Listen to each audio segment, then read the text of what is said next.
Hey everybody, welcome back to episode 26 of WAM. This week we watched The Good, The Bad, and The Ugly. Yeah, we just looked at Nick's family members and we just counted to 3. So this is the last episode of WAM. It's been a fun ride. We'll see you guys soon. Hope you had fun. But really, episode 26, yeah, we did watch The Good, The Bad, and The Ugly. 2 hours and 45 minutes. What the fuck? We started this at like 9:30, and this didn't finish until 12:30. And then someone happened to have a little dozer at the last like 15 minutes. So like the fucking part that everyone likes in the movie, he went. I watched it on YouTube again. I watched the ending on YouTube just so I wasn't out of it. But yeah, I did fall asleep during it. The thing is I'm known for being sleepy. But this movie was really long. It kind of dragged for the first 45 minutes for me. Mm-hmm. I don't know agree with what that. was your experience, yeah. Well, the first 45 minutes is giving us the setup being, hey, there's a lot of Confederate gold by this guy, Bill Carson, and 3 people have all of the necessary information to get to it, but they all don't really like each other. So they have to work together or trick each other or kill each other for any of them to get to the gold in this cemetery. That setup took a long time. It did take about 45 minutes for us to get to that plot point. We were introduced to each character individually, and then we slowly got to see them interact with each other. We learned more about this Bill Carson character, first seeing the bad Angel Eyes interacting with him, trying to get him through like a bounty system. And then we have our other characters, the ugly and the good, start to interact with them. And that was the Rat and Blondie. Mm-hmm. This is one thing I'll give this movie: really good names. Yeah, they all work really well, and it's not like why the fuck would they call him blonde? It's like, oh, okay. Yeah, I think easy. Yeah, especially when a movie is this long, you're gonna have to go through my mom syndrome. My mom syndrome is just when you're watching a movie and instantly you're like, wait, who's that guy again? they're all very definitive to each other. Mm-hmm. One thing that I thought was kind of interesting is that, all the good, the bad, and the ugly all had a lot of importance put on them. Like, all of their scenes were equally, like, written out and, like, drawn out, and had as much emphasis as each other. And I think that was really interesting to see the main character be equally matched by, the other 2 antagonists in this movie. Now that I'm thinking about it, the more that I'm sort of going through everything, I guess that's how the movie is, though. I'm thinking now throughout every moment that I remember, man, this movie was really cool. But when you're watching it, it is sort of slow enough to where the cool dies down. There are cool things, but then it'll be like some fucking sick shit will happen, and it'll be the most mundane Little House on the Prairie ass music in the world. And so because I think, realistically, I only remember like 3 or 4 like types of music. They all felt kind of samey to a degree. I think when we're looking at this movie, we also have to look at the restraints it had, because this isn't like the perfect produced movie. There are some technical problems. There are some problems outside of the script that there are to point to, especially when we talk about the dub.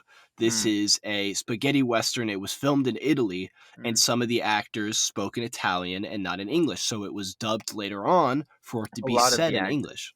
A lot of the actors. The only people that did speak English were the good, the bad, and the ugly. Maybe the drunkard also did? He did not the drunkard? Okay. No. So with that in mind, that's a little bit disorienting, and then the score is limited. It does have 1967? Yeah. Like, it's an old movie. So then next in the movie in the setup, I mean, in the beginning of the movie, like, you remember, I think it was the first hour, right? I said, like, "Man, I'm gonna make a cut of the good, the bad, and the ugly," but it's just Clint Eastwood because we, like, hadn't seen him for, like, 30 minutes, and I was like, "Dude, where the fuck is the cool Yeah. guy?" And I never understood the Clint Eastwood like fandom until I watched this movie. God, is he hot? He's Just he's like, very he's a very attractive man. just I don't know. What a perfect stubble, what perfect hair, like great stature. He's always wearing the best clothes. I understand why he was like a hero cowboy. He cut a hole in his jacket just to fuck with people, Yeah, he had a whole pocket in his jacket, but he cut a hole into that pocket so he could easily duel, and I thought that was one of the sickest things I've so ever he could seen. secretly have his hand on his revolver and they wouldn't know. They thought he was just chilling. And I love the trick he always does where he shoots off 3 people's hats. He really hates hats. He does it in the end too. You were asleep. I mean, yeah, you watched it. Yeah, I The watched it end on too, he even YouTube. does that shit. But anyway, so in this entire setup of the movie, yeah, we learn about that Confederate gold, and that what is the bad doing? I forget what he was initially. Was Oh, he well, just a bounty hunter? he's searching down the gold because of rumors he's heard. Okay. So we also learn that in this segment that the good whatever I'm just gonna say Clint Eastwood is going Roger. around and he's meeting up with these outlaws that have bounties. Let them get captured. He's about to be like hung by a horse or whatever. And then somewhere out in the distance, he's sitting around where Clint Eastwood's gonna shoot the rope. They both escape where Clint Eastwood already collected the bounty, and they just keep doing this over and over, and their bounty keeps getting like bigger and bigger, $3,000-$4,000. Mhm. And so that's just what we're doing. And now Clint Eastwood is currently doing that whole routine with the ugly, the rat. The rat. Now, the rat, I think, has one of the best like performances in this movie because he has so much fun doing it. Uh, but as we go in, Clint Eastwood eventually realizes, hey, your bounty isn't going as high as I want it to, so I'm just gonna leave you out in the desert to die. Um, the city is 70 miles that way, and then we only really get to the main conflict once Clint Eastwood is back in the hands of the ugly who makes him walk for 100 miles. That Nick was so pissed at this scene because he was just like, there's no revenge that's worth this much effort. No, just shoot him. Just kill him. There's so many points in this. Like whenever fucking Clint Eastwood would do his whole routine and shoot the fucking hats off and shit. So he shoots the rope and then he shoots the hat of every lawman and like official in this town. And you just get a straight on deadpan of that man's face and his hat going boop. And it happens every single time. And they were so proud of that in this movie. It was everywhere. So after they're walking in the desert, I just thought that he should just fucking shoot him. It's like, what is it? Like 10 minutes that we're just sitting in the desert, just watching fucking Clint Eastwood with fucking pudding smeared on his face, like on his hands and knees, just, oh my god, a small hill, I rolled, better keep crawling. He And should then have it's rolled better. He could have kept more momentum and made it further. He really could. He stopped a little short. And then there's just, oh, I'm going to drink water. And then he shoots his canteen. And it's like, dude, asshole, you could have just taken it That's for your you. Like, water. yeah. And then, like, he's washing his feet in a bucket of water and Clint Eastwood's crawling up. And he's like, okay, yeah, take a drink. And you know damn well he's just going to kick the fucking bucket over as soon as fucking Eastwood gets right there. And oh my God, he does it. Oh, what an asshole. But he got a And little bit of water sprayed on him, so I think overall net gain. yeah, really, it did help him at some point. But and so this just goes on for ages, and then fucking randomly, Clint Eastwood just like falls down a hill, and he's laying on his back about to crawl, and he's just like, okay, I guess I'll kill you now. And then an ex machina fucking cart with horses, with like Wells Fargo horses, runs out, and it's just full of dead bodies. Dead Confederate buddies. The ugly calms down the horses, looks inside, and he sees Bill Carson, whose real name is Jackson something, and he says, hey, if you save my life, I'll tell you where this gold is. And then he goes, well, crap, tell me, and then I'll give it to you. And he said, okay, I'll tell you everything except the exact grave that it's buried in. The So name. you have to get me the water. So he's like, yeah, sure, I have all that information. Now let me go grab your water. He runs off, and when he comes back, Clint Eastwood is there with a dead Bill Carson. And Clint Eastwood says, I have the name. Now bring me the safety, asshole. He And then passes out. and so they dump all the bodies out, get some Confederate jackets on, which I'm sure have like bloody bullet holes and everything. Yeah, don't worry about it. And we run into this Confederate camp where the Ugly's like, "Hey, I have a wounded man. We need help." And the guy's like, "Man, to get medical service, you need to be a Yank." And he goes, "Nah, nah, nah, nah, nah," with his no fucking teeth. So we have the Ugly trying to nurse the Good back to health, and when he finally does, they go on a little adventure and they start walking through, but pretty immediately. No, sorry, the first thing of interest that happens is when they get captured by Union soldiers. This does take place during World War II, if you couldn't tell by like the Confederates all being dead. That was a huge staple of the time. They get captured by Union soldiers because they're still wearing a little bit of Confederate wear. They're prisoners of war at this point, and they're just sort of chilling out. The Ugly is still pretending to be Bill Carson at this point, which is when the Bad, who's looking for Bill Carson, finds him, and he recognizes pretty instantly that's not Bill Carson, but he does know the Ugly. He's had a connection with him in the past. So he's like, okay, so you know where the gold is. And he says, yes. And he goes, okay, well then I'm probably going to torture you for it. So he gets tortured for it, and he knows everything that the Ugly knows, but he doesn't know what Clint Eastwood knows. So after the little bit of torture, they grab Clint Eastwood, and he just looks at him and he says, you're not some loser that's going to tell me his information, so I'm just going to take you. And Clint Eastwood just says, yeah, that's cool with me.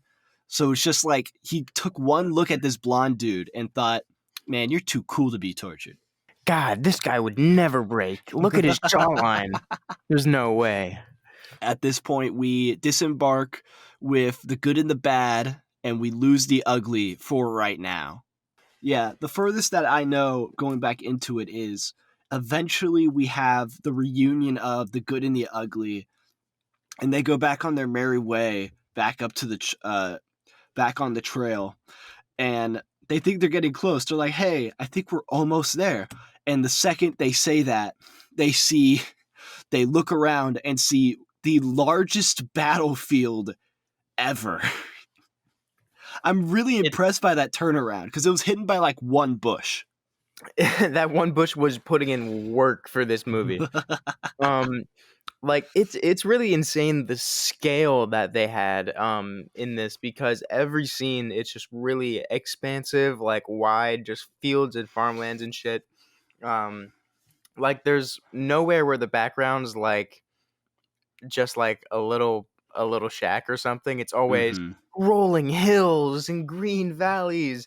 And so it does really sell this like unbuilt up Wild West feel that they kind of wanted. Yeah. Well, we are on the Yankee side, the Union side of this giant war setup, and basically all they're doing is firing cannons at each other to get control of the bridge. Both of them are just fighting to see, okay, who can move their stuff over the bridge. We want to keep the bridge alive. Both of them do, but we need to see who's going to move stuff over it. Yeah. So Blondie and the Rat just look at this captain, this Union captain, who's super drunk and unhappy with this, and he goes, hey, if we blow it up, you guys will stop fighting, right? You can't fight over a bridge if there's no bridge. And he goes, I guess that would happen, yeah. So as this fighting's all happening, once it dies down, they go out and they go out to the bridge and they start putting a ton of dynamite on it.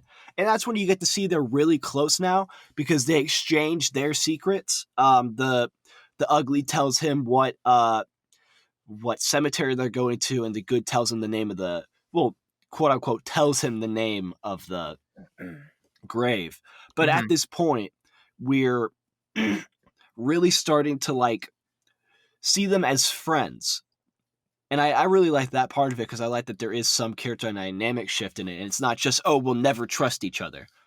Yeah. What Blo- happened after that? I the don't. blowing up of the bridge was cool, but then they just started fighting again. They started shooting. Yeah, they They just had cannon fire. they ducked for cover, and I really liked this part. This part was beautiful. When they ducked for cover and they got up, everyone was gone. Well, yeah, they ducked for cover and then they took a snoozer overnight while the fucking cannon fire and shit was going on. And the ugly goes to sleep ass up, which is just really fucking funny. And Clint Eastwood, to wake him up, just kind of kicks him over, and he's like, "Huh." Um, but it was a really nice transition. It was really smooth, and all you heard was this the dubbed in, me, me, me, me, like kind of shit. And then after this point, we have sort of the last travel, and when where we finally get to the cemetery. And would you like to go over the ending real quick? So the good and the bad get to the graveyard, and he's like, "All right, whatever. You already know the name." And so we get this sequence of the fucking ugly having the fruitiest run in the world with his wrists are at his side and his hands are like up, and he's just running like that for a good minute probably. And it's just sweeping shots of him sprinting through this fucking massive, like miles long graveyard, just a sea of like really shallow graves, which must have been a huge pain in the ass to make. This whole movie would have sucked to be on, man. I'm so happy we're not in 1967. That would blow. Um, but after that fucking minute sequence of the ugly getting his cardio in for the day, he finally finds the grave with some stupid fucking name that the good told him, and Mm-hmm. he digs it up. And then now we're faced while he starts digging it up. Clint Eastwood walks up, throws a shovel, and he's like, "Dig." And then right as he starts to get digging, and he's like, "All right, I got him now." He's got a gun to him. Then the bad pulls up, has a gun to both of them, and Clint Eastwood's like, "Well, fuck." And then And he brings out another shovel. They dig in, and then they find out something very pivotal. Ain't no gold in that grave. mm-mm. It's just a fucking guy. I open it up, it's bones. He slams it shut, and then the ugly does another fucking little cross on his chest. Um, and they're like, "Well, shit." And so Clint Eastwood's like, "Fucking idiot! I wouldn't tell you the real name." And so he let him just do this whole fucking thing, and he brought the shovel over there for him to dig it up, just for him to go into it and be like, "Oh shit, Did we it's find empty." out What an whose asshole! did we find out whose actual grave it was? Because like the second he knew what like cemetery they're going to, he pulled out this name. So that has to be someone important to him, right? Nah, he could have just guessed. It's a pretty big he graveyard. he he John just Smith. he just pulled the name out of his ass, and he's And he's like, "Holy shit, it's real." Clint Eastwood was just as excited to see him find it as he was. He's like, "Wow, good job, man. wow, that's I did real. not think you'd find it." Now the three men, all knowing that this grave's fake, Clint Eastwood's like, "I do know the real name." He picks up a rock. He writes the name of the real gravestone on the bottom of this stone, and he places it down in the middle of this circle in the center of the graveyard, face down.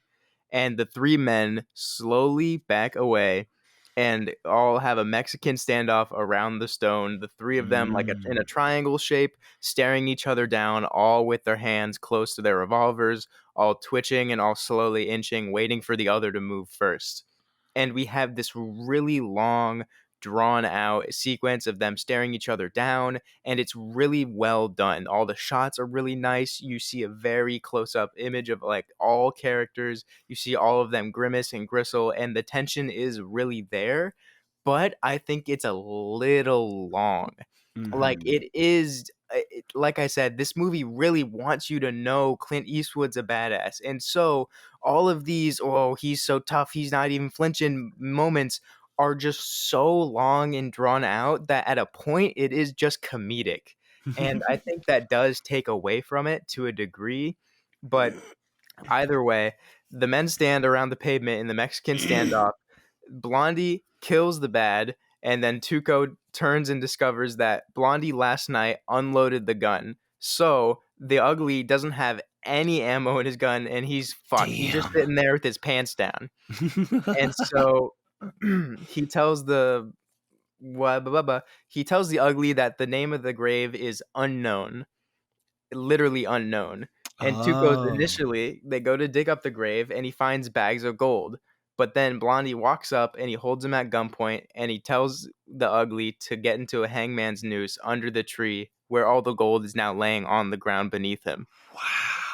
And so now the Ugly is strung up by his neck, and the only thing supporting him so he doesn't fall is this old wooden cross that's creaky and breaking, that's been baking in the sun for probably years. And he's just sitting there bare like on his tippy toes, and he's constantly like falling off. And Blondie just starts walking away on his horse, going over the hill, and he's chanting, he's screaming for Blondie, he's like cursing him, whatever, telling him he's a coward, all that shit. And every time he yells at Blondie, he starts to slip off. And so he's constantly like his face is getting redder, his eyes are tearing up. He's getting Damn. much more desperate in the way he's shouting Blondie. And then Blondie comes back around the corner, shoots down the rope, and then he falls down.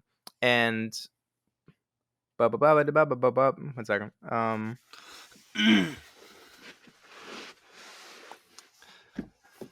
Yeah, Blondie severs the rope. He cuts the rope with a rifle, just like they'd been doing in the beginning of the movie. Yeah. Tuco falls face first into the goal. We get a title card of the Ugly with his face on the gold, Blondie, and we just see the good, and then the bad laying in his grave. And that's the end of the movie. We see Blondie go into the distance, and the Ugly is just sitting there with his hands bound with the gold. And that's it. I think the ending is probably what people praise about this movie so much. I think with everything it's set up, it is incredible. The journey there could have been better, or at least more compact. So I think what happened is this is a prequel, right? But Yeah. it was the third in a saga that all came out within the same year. So, in that, this was the big finale, huge. You guys love these movies. Here's a huge one movie kind of thing. Uh-huh. And so, I think at this point, we are supposed to care about, Clint Eastwood and these characters, or if they carry over, I don't really know. I But think only Blondie carries over. but care about this world, I guess. Mm-hmm. And we just don't at this point. And so this is probably deserved for the other two movies, I'm sure, but we just didn't feel that. And so it's a little much sometimes. Yeah. I feel as if I got into the world, the biggest issue was just staying connected with it and having such long pauses in between moments of enticement. Uh, and especially if it's a road trip story like this, usually you want to give good emphasis on each stepping stone on the way there as like a hero's journey thing. Mm-hmm. This didn't at some points. There are points where it should have been more enticing, more direct, maybe faster. Overall, though, if you have this many cool ass moments in your movie at all, I can't say it's that bad because there's no moment that's like lame. It's just moments that are drawn out. No, all the slow moments are really deserved in this movie, and they do, cinematography wise, they do like have the chops to have those long drawn out moments. It's just, I think they're just so long and it's so 1967 that it hurts us a So little bit. 1967. Oh god. Um but overall, I mean, the movie was the coloring was okay. There was nothing special. I thought the I like landscape the was coloring. nice. Yeah, Yeah, I'm just landscape saying was it good. wasn't like fucking a Marvel kind of thing. Um but the movie being older took it down a bit just because like some of the writing and just style stuff. But overall, this was a really good, fun movie, and I'm definitely gonna rewatch it. Yeah, I'm going to be rewatching this, especially if I could find it in theaters. Mhm. I had a very good time watching it, and I don't know. I've been on a kicker of watching westerns recently. I did The Quick and the Dead and I did Tombstone. I think I'm going to continue that and maybe watch the next two dollar movies. That's what I'm thinking too right after this. But overall, what would you rate this movie? I feel like right now I'm going to give it a 3.5. I feel like it can go higher, but that's just how I felt about it this watch through. Um, but keep in mind, I've been watching like 2 movies a day for the past week. I've been like, I'm a little bit fatigued. Yeah, I would be too. You've been going like crazy because you wanted to meet a quota by the end of the year, right? Yeah, well, I'm trying to watch 31 movies in December. This movie was my 29th. Damn. Okay. Just have to watch 2 movies today and I meet it. And I'm going to be doing Barbenheimer just because I didn't Solid. get to do it with Wham. I'm gonna have to give it a 4.5 though. Wow. I had a lot of fun with this movie.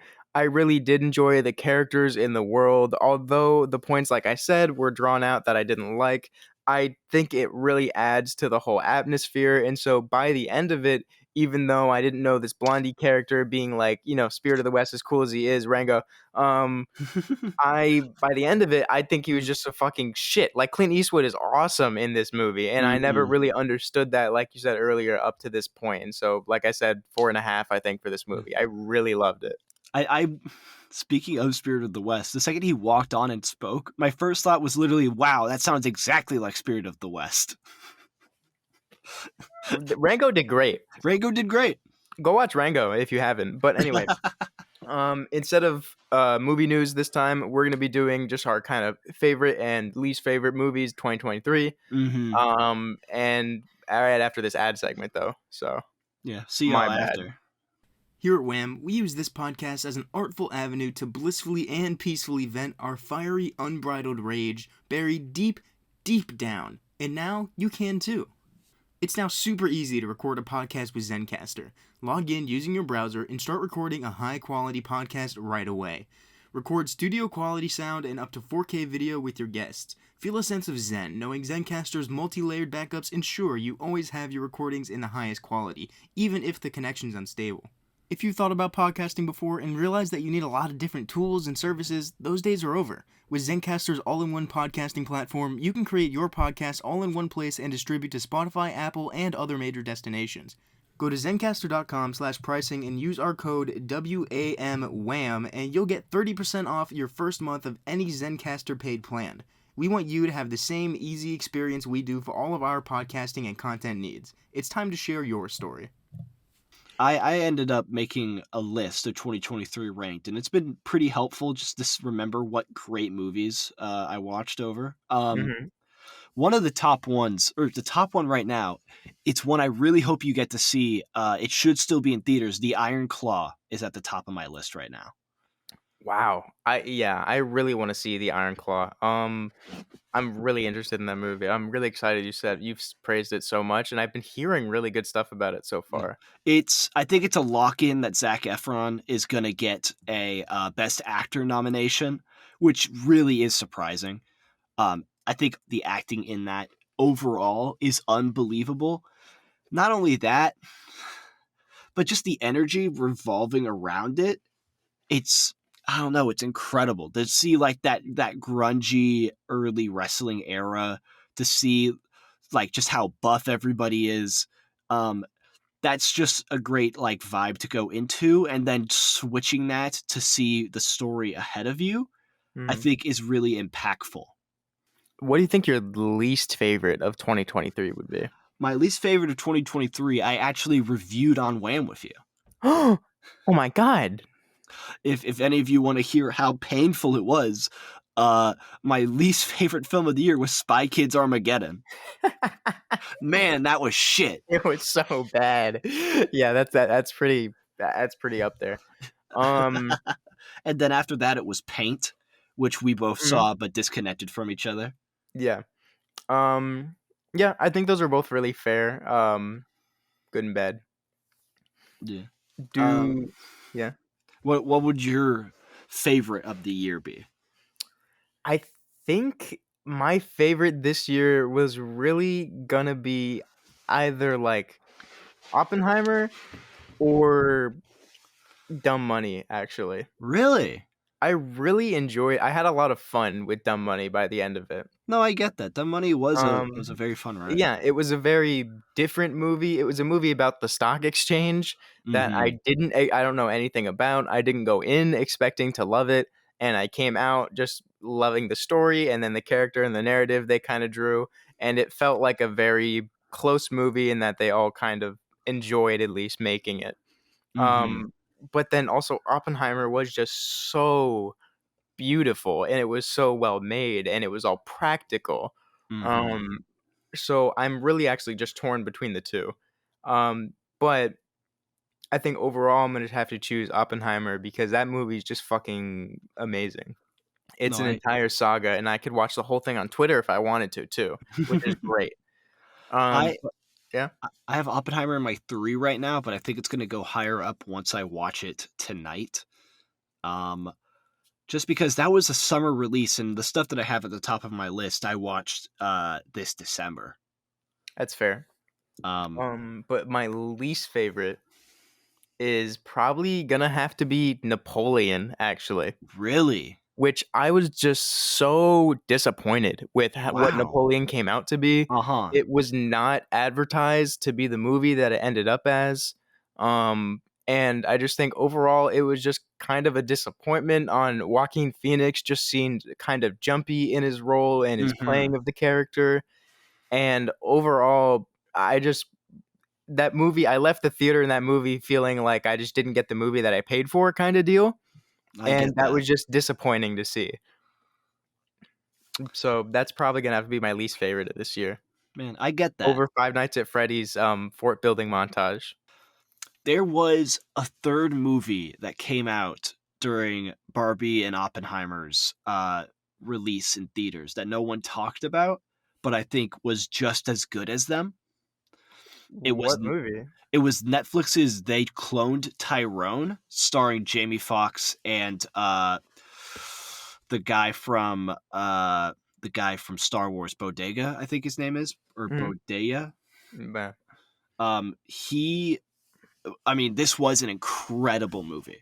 It's I can't even consider telling you what the plot is for that. Mhm. It's so hard to get down in a word. It's somewhat similar in feeling to maybe something like They Live, John Carpenter's They Live, or the one Boots Riley movie with Lakeith Stanfield. Why am I forgetting the name of that? I wrote a paper on it. Sorry to bother you.